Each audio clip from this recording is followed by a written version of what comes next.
Hamdan ibn Hamdun ibn al-Harith al-Taghlibi was a Taghlibi Arab chieftain in the Jazira, and the patriarch of the Hamdanid dynasty. Alongside other Arab chieftains of the area, he resisted the attempts at re-imposition of Abbasid control over the Jazira in the 880s, and joined the Kharijite Rebellion. He was finally defeated and captured by Caliph al-Mu'tadid in 895, but was later released as a reward for the distinguished services of his son Husayn to the Caliph. Life. His family belonged to the Banu Talib tribe, established in the Jazira since before the Muslim conquests. The tribe was particularly strong in the region of Mosul, and came to dominate the area during the decade-long anarchy at Samarra, when the Taghlibi leaders took advantage of the collapse of the authority of the central Abbasid government to assert their autonomy. Hamdan himself appears for the first time in 868, fighting alongside other Talibis against the Kharijite Rebellion in the Jazira. In 879, however, the Abbasid government, in an effort to restore its control, replaced the succession of Taghlibi chieftains as governors of Mosul by a Turkish commander, Ishaq ibn Kundaji. This prompted the defection of the Talib chiefs, including Hamdan ibn Hamdun, to the Kharijite rebels. Hamdan became a prominent leader in the rebellion, thus he is mentioned with the Kharijite sobriquet of al-Shari among the Kharijite and Arab tribal leaders in the great victory won by Ibn Kundaji in April-May 881, when the rebel army was routed and pursued to Abbasid. In 892, a new Caliph, al-Mu'tadid, took the throne, determined to restore Abbasid control over the Jazira. In a series of campaigns, he achieved the submission of most local potentates, but Hamdan offered tenacious opposition, holding the fortresses of Maradin and Ardamujd, and allied with the Kurdish tribes of the mountains north of the Jaziran plain. He held out until 895.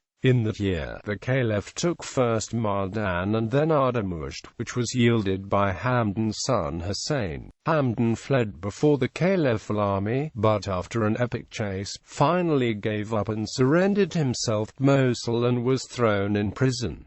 As H. Kennedy comments, this surrender might have seemed the end of the family fortunes as it was for other local leaders in the area, but Hamdan's son, Husayn, managed to preserve the family's fortunes. Husayn entered the Caliph's service and was instrumental in ending the Kharijite rebellion and capturing its leader, Harun al-Shari. He was rewarded by the grateful Mu'tadid with a pardon for his father and the right to raise and command his own corps of Taghlibi horse, which he led on several expeditions over the next few years, becoming one of the Caliphate's most prominent commanders. His influence enabled him to become, in Kennedy's description, the intermediary between government and the Arabs and Kurds of the Jazira, thereby cementing the family's dominance in the area and laying the foundation for the rise of the Hamdanid dynasty to power under his two nephews,